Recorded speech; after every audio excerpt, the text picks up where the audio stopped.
par l'État. Les Français en sont les plus grands adeptes en Europe. Je vous invite donc au camping. Il y en a 8000 en France de toute taille et à tous les prix. Au fil des années, la plupart se sont agrandis et les petites structures ont souffert de cette concurrence. Mais vous allez le voir, le petit camping contre-attaque avec de solides arguments. Reportage dans le Finistère, Valérie Leroux-Coleno et Julien Déniel. C'est l'un des premiers petits campings de la région, créé en 1969 sur la côte nord du Finistère. Comme beaucoup d'agriculteurs à l'époque, Bonjour Louis. Salut Louis. Louis aménage l'un de ses terrains pour accueillir une cinquantaine de tentes et caravanes. Bonjour Monsieur Louis. Simple, familial, nature, l'esprit petit camping par excellence. Et c'était plein, le camping, c'était des tentes. Je crois que c'est 0,50 centimes par personne à l'époque. Face au port de Mogueriec, un petit paradis, vide, depuis 2 ans. Car aujourd'hui, la concurrence des grandes structures rend la résistance difficile, sans compter que ces dernières années, de nombreux gérants sont partis à la retraite et avec eux, l'activité a cessé. C'est des arbres que j'ai plantés, moi. Mais grâce à Baptiste et Quentin, elle va reprendre.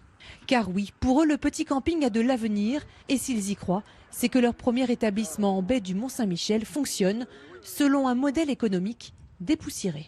J'identifierais ça, si vous voulez, à une chambre d'hôte en plein air. Se moderniser, c'est l'apport d'hébergement qualitatif.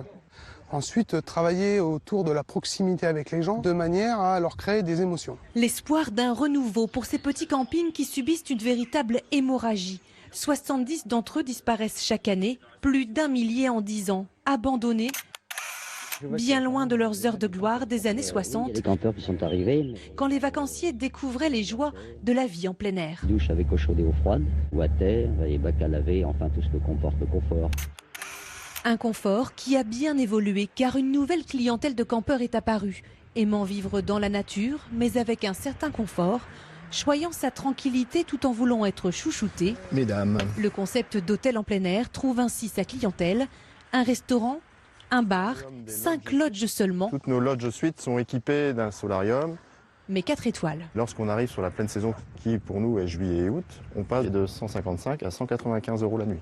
Et c'est plein, c'est complet souvent? Là, on est à 85-90% de taux d'occupation sur juillet et août. On a un prévisionnel aux alentours des 450 à 500 000 € de chiffre d'affaires. Sur les 8000 établissements français, plus de 3000 sont considérés comme petits campings, soit plus de 40%. La nuit était bonne. De leur survie dépend toute une part du tourisme français. Les petits campings sont très majoritairement situés dans les petites communes rurales.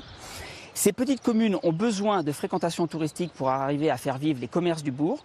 Et la redynamisation de ces établissements va augmenter de manière considérable la fréquentation de ces petits villages. À condition de trouver la bonne formule. Des concepts autour du fitness, autour de l'onotourisme, autour de l'écotourisme, également autour du yoga, que recherchent en particulier les urbains aisés qui veulent se mettre au vert au cours d'un week-end à la campagne. Pour survivre ou renaître, beaucoup de petits campings entament donc une mutation vitale quand on sait qu'ils représentent aujourd'hui 27% de la capacité d'accueil totale de l'hôtellerie française. Voici un lieu idéal pour installer sa tente ou son camping-car.